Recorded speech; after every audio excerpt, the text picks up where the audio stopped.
বন্ধু আমি আপনাদেরকে আরো কিছু বলতে চাই গো, আপনারা যদি প্রাণ করে একটু শুনতে চান আমি খুশি হব। বন্ধু আমি আপনাদেরকে আরো কিছু শোনাতে চাই। বর্তমান আমাদের এই প্রেক্ষাপটটা কত জঘন্য হয়েছে, কত নষ্ট হয়েছে, মানুষগুলো কতটা দুষ্ট হয়ে গেছে একমাত্র পৃথিবীর লোভে। আমার নবীজি যখন বললেন, হাদিস শরীফের মধ্যে এসেছে, রাসূল বলেছেন লা তুকবালু সালাতুম বিগাইরি তুহুর ওয়ালা সাদাকাতুম মিন গুলুল, পবিত্রতা ছাড়া ইবাদত কবুল হয় না, হালাল টাকা না হইলে দানও কবুল হয় না। আমি আপনাদেরকে বলি, বুখারী শরীফের মধ্যে এসেছে হাদিস খানা, কেউ যদি 10 টাকা দিয়ে একটা জামা যদি কিনে বন্ধু, 9 টাকা এখানে তার হালাল, 1 টাকা মাত্র বন্ধু সুদের। এই সুদের টাকাটা ওই 9 টাকার সাথে যুক্ত হতে দেরি রে, বাকি 9 টাকা দুর্গন্ধ যুক্ত হতে দেরি হয় না। নবীজি বলেছে হালাল টাকা 9 টাকার সাথে 1 টাকা যুক্ত করে তুমি একটা জামা বানাইলা, কিয়ামত পর্যন্ত তুমি নামাজ পড়লা, নামাজ পড়তে পারবা গো, ওই নামাজ দিয়ে তোমার জীবনে কোনোদিন নিয়ামত মিলবে না, এই নামাজ আল্লাহর দরবারে কবুল হবে না। আওয়াজ তুলে তুলে বলেন না নাউজুবিল্লাহ। আমি যদি আবার আপনাদেরকে বলি, যুবক ও রামপুরের যুবক বন্ধুরা, তোমরা কেউ আমার প্রতি রাগ হইও না, একটা সত্য কথা বলবো, কথাটা হলো তেতু সত্য, বুঝছেননি? মানে টক সত্য। সত্যটা কি? যদিও সত্য কিন্তু কথাটা টক, কিন্তু চিরন্তন সত্য। আল্লাহ বলেছেন অকলু কাউলান সাদিদা, আল্লাহ বলেছেন সে দা রাইট থিং, সত্য কথা বলো, সঠিক কথা বলো, আমি সত্যটা বলবো। এখানে অনেক ছেলে আমি দেখিয়েছি, তোমরা জিন্স প্যান্ট পরে এসেছো,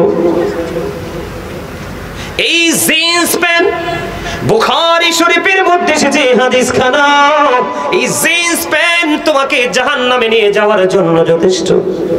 বলে হুজুর এক্সপ্লেইন করেন, ব্যাখ্যা করেন, করার জন্য প্রস্তুত। আল্লাহ রাব্বুল আলামিন বান্দার জন্য কোরআন এসেছে 3 শ্রেণীর পোশাক দিয়েছে। কয় শ্রেণীর? একটা হলো সাজের পোশাক, আরেকটা হলো লজ্জাস্থান ঢাকার পোশাক, আরেকটা হলো লিবাসুত তাকওয়া যালিকা খায়র, আরেকটা পোশাক হলো তাকওয়ার পোশাক, যেটা শরীয়ত সম্মত। বিরক্ত হইও না, রাগ হইও না, এটা ক্লাস শিখে যাও, মানবা কি মানবা না এটা তোমার ব্যাপার, আমার কাজ হলো তোমাদেরকে ইনস্ট্রাকশন দেওয়া। তোমরা রাগ হও না, আর এই কথা পাইবা কই? কোটি টাকা খরচ করলো তো এই কথা পাবা না তো। অনেক গবেষণা, দীর্ঘ চুলদারি গুলো পেকে গেছে কিতাব দেখতে দেখতে। তোমাদেরকে বাঁচানোর জন্য এসেছে এখানে। আল্লাহ বলেছেন O believers, save yourself and your families from the fire. আল্লাহ বান্দারকে ডেকে বলেছে তুমি জাহান্নাম থেকে বাঁচো, তোমার পরিবারকেও বাঁচাও। ইয়া আইয়ুহাল্লাযীনা আমানু ও আনফুসাকুম ও আহলিকুম নার। আল্লাহ বলেছে ইমানদার তুমি নিজেও জাহান্নাম থেকে বাঁচো, তোমার পরিবারকেও বাঁচাও। আমি কি বলবো একটু? এই ওয়াজটার দরকার আছে নি? আমার কাছে আফসোস লাগে রে যুবক, এই পেন তো কোনো মুমিন আবিষ্কার করে নাই, এই পেন কোনো মুমিন আবিষ্কার করেনি, এই পেন আবিষ্কার করেছে বেঈমানেরা তোমাকে জাহান্নামে নিয়ে যাওয়ার জন্য। তারা জানে তারা যে 100% জাহান্নামী, এই জন্য তোমাকেও জাহান্নামী করার কৌশল তারা হাতে নিয়েছে। এখানের যুবকরা নামাজ পড়ে কি পড়ে না? তোমাদের নামাজও হবে না। আমি মুখস্থ কথা বলার অভ্যাস নাই রে যুবক।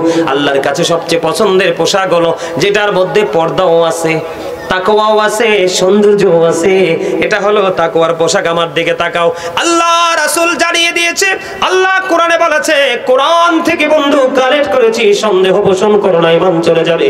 আল্লাহ রাব্বুল আলামিন জানিয়ে দিয়েছে ঈমানদার পুরুষের পোশাকটা উপর দিয়ে থাকবে নাভি বরাবর অথবা নাভির উপরে, আর নিচের দিক দিয়ে থাকবে টাকনুর উপরে। এই কন্ডিশনে প্যান্ট পরো, লুঙ্গি বলো, পায়জামা বলো, ট্রাউজার বলো, যেটাই পরো, এইভাবে পোশাকটা পরা তোমার জন্য ফরজ।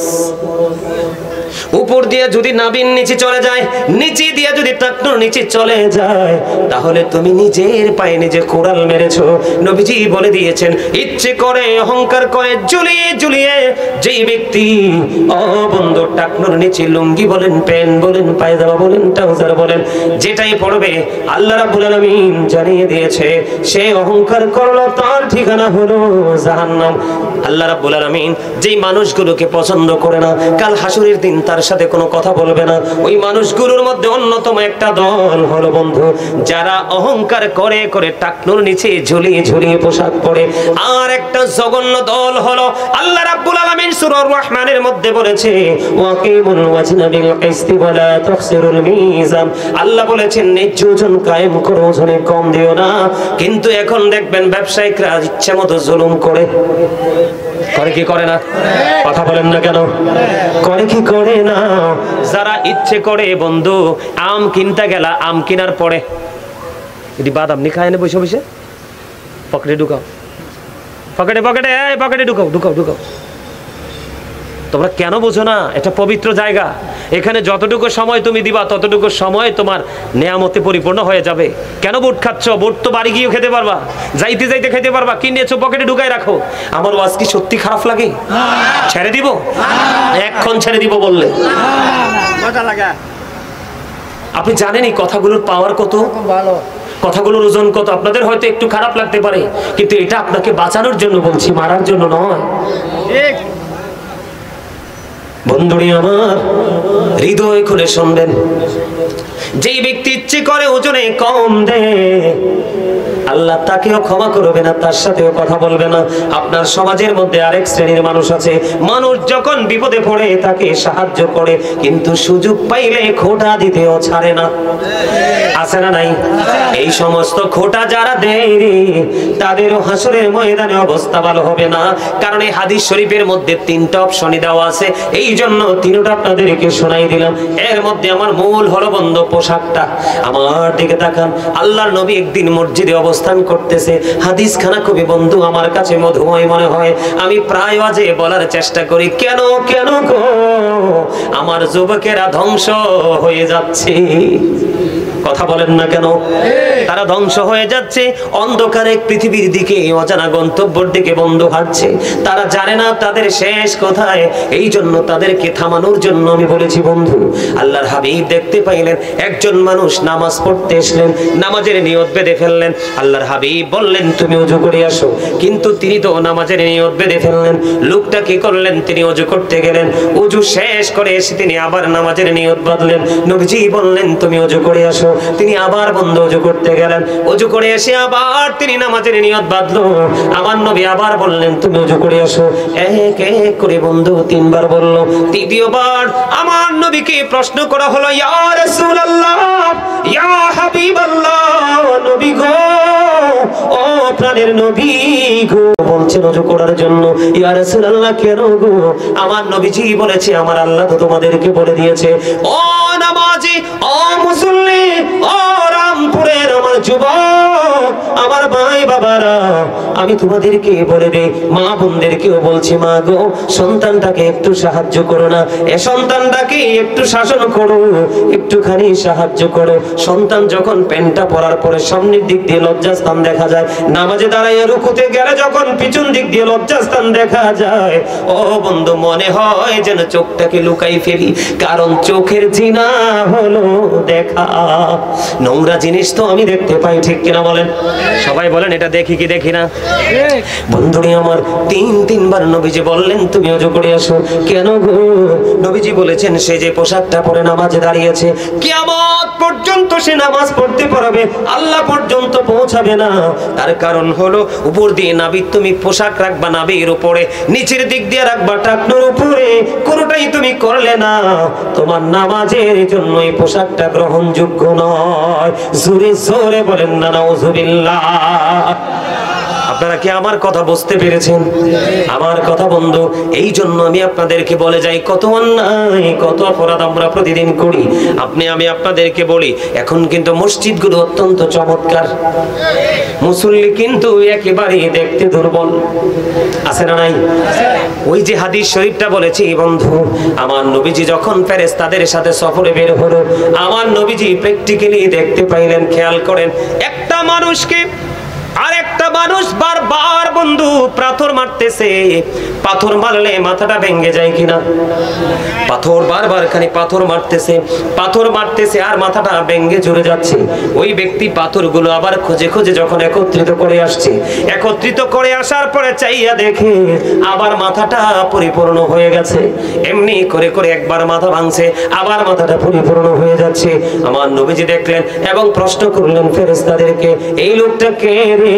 এই লোকটার অপরাধ হলো রাতের বেলা নামাজ না পড়ে ঘুমাই যাইত এবং কোরআন তেলাওয়াত শিখার পরে সে কোরআনটা ভুলে গেছে। আওয়াজ করে বলেন না নাউজুবিল্লাহ। তার সাজাটা কি? শুধু পাথর মারতে থাকবে, মাথাটা ভেঙে যাবে, আবার যখন কুরাইতে যাবে আবার মাথা ইনটেক হয়ে যাবে। এমনি করে করে সাজাটা বহাল থাকবে। ওই যে বলেছি লা ইয়ামুতু ফিহা ওয়া লা ইয়াহইয়া ওয়া মা হুম আনহা বিগাইবিন, বাঁচার সুযোগ নাই, মরার সুযোগ নাই, পালিয়ে যাবার সুযোগ নাই। জোরে জোরে কোন আল্লাহু আকবার। এবার আসেন, মোবাইল কই? একটা মোবাইল আছে, দেন আপনাদের কাছে, আমারটা লগে নাই। দেখ মোবাইল দেও দেও। এই যে মোবাইল, এই যে মোবাইল আপনার মাহফিল কমিটি আমাকে বলেছে, কি জানি নামটা ওনার, আমাকে দাদু ভাই বলে ডাকে। আমার কাছে খুব ভালো লাগছে ওনার ডাক, দেখলে চিনবো, মনে নাই নামটা। ফোন দিছে, ফোন দিয়েছে, হুজুর আপনি কোথায়? দাদু গো আপনি কোথায়? আমি বললাম ব্রাহ্মণবাড়িয়া বিশ্ব রোডের একটু এদিকে জ্যামে পড়ে আছি। আমি কিন্তু চাইলে বলতে পারতাম ওনাকে সান্ত্বনা দেওয়ার জন্য বিশ্ব রোড ক্রস করতেছি, বলতে পারতাম না, কিন্তু আমি হয়তো বলিনি। আপনার আমার মাঝে আছে বন্ধু শাহবাজপুর, কয় আছি চান্দুরা, আছে না নাই? আছে সে চান্দুরা, কয় আমি আছি ওই বিশ্ব রোডে, এমন আছে না নাই? আমি ওয়াজ যেটা করিনি সেটা কিন্তু ইউটিউবাররা হেডলাইন দিয়ে ছাড়ে কি ছাড়ে না? কথা বলেন না কেন? হাদিস শরীফের মূল যে মিনিংটা হলো মিথ্যা। কি? আল্লাহর হাবিব এই দৃশ্যটা দেখার পরে সামনের দিকে অগ্রসর হলো, হওয়ার পরে আমার দিকে তাকান। আল্লাহর হাবিব দেখতে পাইলেন একটা লোক এমনি করে বন্ধু একটা আসনের মধ্যে চিত হয়ে পড়ে আছে। তার লোহা রাস্তা দিয়ে বন্ধু তার চেহারাটা কি করে ফেলছে, ছুলে ফেলতেছে। এই থেকে এই পর্যন্ত চামড়াটা লোহার একটা চিরুনি দিয়ে এইভাবে খালাচ্ছে। একদিক দিয়ে চামড়া তুলতেছে, আরেক দিক দিয়ে জোড়া লাগতেছে, একদিক দিয়ে লাগতেছে, আরেক দিক দিয়ে জোড়া লাগতেছে। জীবিত মানুষের চামড়া তুললে আরাম লাগবে নাকি কষ্ট লাগবে? কষ্ট, এত কষ্ট রে, কেমন কষ্ট দেখেন। এই দিক দিয়ে চামড়া ছিল, ওই দিক দিয়ে জোড়া লাগে, এমনি করে করে তার সাজাটা কন্টিনিউ চলতেছে। আল্লাহর হাবিব দেখি প্রশ্ন করলেন এই লোকটা কে রে? আমার নবীকে ফেরেশতারা জানিয়ে দিল এই লোকটা হলো পৃথিবীর মিথ্যাবাদী। সকাল যখন হতো, সকাল হওয়ার পরে ঘুম থেকে ওঠার পরে এমন ভাবে মিথ্যাচার করতো যেটা এই দুনিয়া থেকে, বাংলাদেশ থেকে পৃথিবীর বহির্বিশ্বে চলে যায়। যেমন বলেন সংবাদ পাঠক, সংবাদ পাঠিকা, ইউটিউবাররা ম্যাক্সিমাম আছে না নাই ইনকামের জন্য ধান্দা করে মিথ্যা হেডলাইন, মিথ্যা থাম্বনেল দেয় কি দেয় না? আপনার বাড়ি ঘরের মধ্যে মিথ্যা কথা দিয়ে ঝগড়া লাগায় কি যা লাগায় না? সমাজের মধ্যে, জাতির মধ্যে ঝগড়া হয় কি হয় না? আল্লাহ কোরআনে বলেছেন আল ফিতনাতু আশাদ্দু মিনাল কতল। সমাজের মধ্যে, জাতির মধ্যে বন্ধু কলহ সৃষ্টি করা হত্যার চাইতে বড় জঘন্য অপরাধ। ওই মিথ্যাবাদীর জন্য সাজা। ও বন্ধু চামড়া তোলা হচ্ছে, জোড়া লাগতেছে, এইভাবে চলতে থাকবে আর চিৎকার করতে থাকবে। জোরে জোরে বলেন নাউজুবিল্লাহ। এখন বাংলার জমিনে বন্ধু মানুষ জিনা কি করে কি করে না? বলৎকার করে কি করে না? আরো জোরে বলেন, করে কি করে না? আছে না নাই? আপনারা জানেন কিনা জানি না, এই জিনা, এই বলৎকার ছিল বন্ধু লূত আলাইহিস সালামের জামানার কাজ। আখির নবী আল্লাহর প্রিয় হাবিব হাবিবুল্লাহর জামানায় বলৎকার বা জিনা এটা কখনোই কাম্য নয়। আছে না নাই? ওই যে হাদিসটা আমি আপনাদেরকে বলতেছিলাম, ওই হাদিসের আরেকটা পাঠ হলো নবীজি যখন সামনের দিকে হাঁটতে লাগলেন, নবীজি দেখতে পাইলেন ও বন্ধু আগুনের একটা চুলা, চুলার মধ্যে উলঙ্গ নারী পুরুষ, ওদেরকে আগুনের মধ্যে জ্বলতেছে। এই অবস্থা দেখে আমার নবী সঙ্গীদেরকে প্রশ্ন করলো, এই যে আগুনের চুলা, এটার মধ্যে নারী পুরুষ দেখা যায়, এরা কারা গো? এবার ফেরেশতারা ডেকে ডেকে বলল, নবী গো, ও প্রাণের নবী, এরা হলো দুনিয়ার জিনা ব্যভিচার করনে ওয়ালা, বলৎকার করনে ওয়ালা। জোরে জোরে বলেন না নাউজুবিল্লাহ। বাঁচা আসেনি, মরা আসেনি, মরা কি আছে? আর মরতে পারবেন? পালাতে পারবেন? আল্লাহ ধরবে, সরতে পারবেন? হিসাব নেবে, এড়িয়ে যেতে পারবেন? পারবেন না, পারবেন না। এমনি করে করে আমাদের পাপের বন্ধু শেষ নাই। এত পাপের কথা বলতে গেলে আরো সময় শেষ হয়ে যাবে। বন্ধুরে আমার, আমি আপনাদেরকে প্রাণ খুলে বলতে চাই, এমনি করে করে অন্যায় আমরা করি কি করি না? কথা কয় না? অপরাধ আমরা করি কি করি না? আপনাদেরকে আমি আজকে বলে যাই বন্ধু, আল্লামা ইবনে কাসির রাদিয়াল্লাহু তাআলা আনহু হাসান ইবনে জাকওয়ান রাদিয়াল্লাহু তাআলা আনহু থেকে বর্ণনা করেছে। তিনি বলেছেন, জিনা ব্যভিচার থেকে বাঁচতে হলে আপনাদেরকে দুটো টেকনিক অবলম্বন করতে হবে। কি করতে হবে? কথা বলেন না কেন? টেকনিক অবলম্বন করতে হবে। তিনি বলেছেন, ওই যে আল্লামা ইবনে কাসির রাহমাতুল্লাহি আলাইহি হাসান ইবনে জাকওয়ান থেকে তিনি বলেছেন বন্ধু, তিনি বলে দিয়েছেন, তোমরা বড় লোকের ছেলে মেয়েদের সাথে ওঠা বসা করিও না। বড় লোকের অনেক বেশি দৌলত যার আছে, ওই তাদের সন্তানদের সাথে তোমরা ওঠা বসা করিও না। এরা হলো অবিবাহিত যুবতী নারীদের মতো, এরা হলো সমাজের জন্য, জাতির জন্য ফিতনা। তবে সব বড় লোকের সন্তান অমানুষ হয় না, তবে ম্যাক্সিমামই হয় অমানুষ। আমার কথা কয় না, এটা কিতাবের কথা, তো এটা আমার কথা না। তো আমি যদি আপনাদেরকে একটু সুন্দর করে বলি, the man is poor but honest, লোকটা গরিব কিন্তু সৎ, এটা ভালো? নাকি the man is rich but characterless, লোকটা ধনী কিন্তু চরিত্রহীন, কোনটা ভালো?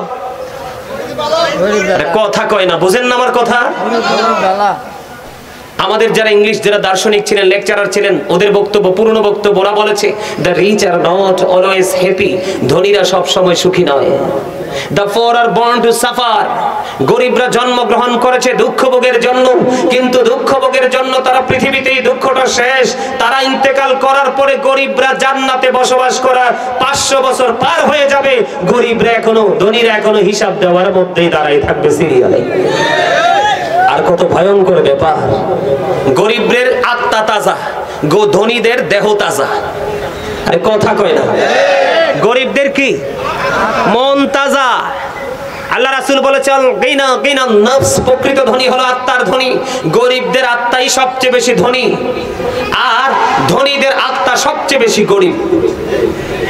বন্ধু, ইতিহাস খুঁজে দেখেন, যুগে যুগে যত নবী রাসূল এসেছে, নবীদেরকে যথাযথ মর্যাদা এবং সম্মান দিয়ে কবুল করেছে প্রথম আগে গরিবরা। নাফরমানি করেছে ধনী ধনী লোকেরা। এই জন্য বন্ধু, আমাদেরকে আমাদের পূর্বসূরি মেকেরাম বলে গেছে, পৃথিবীর বুকে চলাফেরা করো, জীবন যাপন করো, কিন্তু ধনী লোকের সন্তানদের সাথে ওঠা বসা করিও না। এরা কখনো কোনো কিছুর তোয়াক্কা করে না, অন্যায় অপরাধের আরসি করতে থাকে। এই জন্য জিনা থেকে বাঁচতে হলে তাদের খপ্পর থেকে বেঁচে থাকো। গরিব এবং মধ্যবিত্ত মানুষের কিছু না থাকলেও ইজ্জত আছে, তারা কুরবানি দিতে রাজি রে, ইজ্জত খুয়াইতে তারা কখনোই রাজি না। ঠিক কিনা বলে? আমি যদি আপনাদেরকে আরো বেশি বলি বন্ধু, হাদিস শরীফের মধ্যে এসেছে, জিনা এবং ব্যভিচার থেকে তোমরা বেঁচে থাকলে আযাব থেকে বাঁচতে পারবে। এটার জন্য মজার বিষয় হলো, আমার দিকে তাকান, একজন যুবক আরেকজন যুবকের লজ্জাস্থানের দিকে তাকায়ও না। আমার নবীজি বলে দিয়েছেন, একজন যুবক আরেকজন যুবকের লজ্জাস্থানের দিকে তাকায়ও না। একজন যুবতী আরেকজন যুবতীর লজ্জাস্থানের দিকে তাকায়ও না। একটা যুবক আরেকটা যুবকের সাথে একই কাঁথার নিচে ঘুমায়ও না।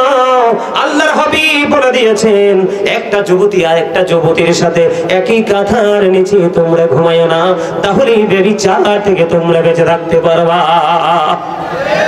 কথা কি বুঝে আসে?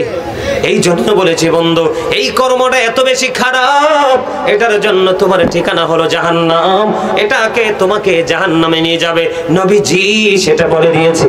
এখন এই জায়গাগুলো থেকে আমরা বাঁচতে চাই কি চাই না? আরো জোরে বলেন, চাই কি চাই না? আপনি যদি বাঁচতে চান, ওই যে আমি শুরুতেই দুটো সেন্টেন্স, দুটো কালেমা, দুটো বাক্য সেন্টেন্স ইউজ করেছিলাম, মনে আছে কিনা? একটা হলো ডক্টর আহমদ পেয়ারা বাগদাদি পীর সাহেব কেবলার, আরেকটা হলো আমেরিকার গবেষক মাইকেল এইচ হার্ট। কথা বলেন, মনে আসেনি আপনাদের? ওনারা বক্তব্য দিয়েছে, দুজনের বক্তব্য সেম টু সেম, আর আমার নবীকে সবচেয়ে মর্যাদার অধিকারী হিসেবে আখ্যায়িত করেছে। জোরে জোরে কন্যা সুবহানাল্লাহ। আল্লাহ রাব্বুল আলামিন বলতেছে, আল্লাহ of the first pillar is the lord of world. আল্লাহ of the first pillar is the lord of world. রব্বুল আলামিন মুহাম্মদ রাসূলুল্লাহ সাল্লাল্লাহু আলাইহি সাল্লাম is the blessing for the world, রাহমাতাল লিল। আর জোরে বলেন না সুবহানাল্লাহ। বুঝে আসে? একটা হলো রব্বুল আলামিন, আরেকটা হলো রাহমাতাল লিল। এখানে মর্যাদা আছে না নাই? এখন যদি আপনি মর্যাদা পেতে চান, দিতে চান, তাহলে কি মুখে দিবেন না মুখ এবং অন্তর দুটো মিলাই দিবেন?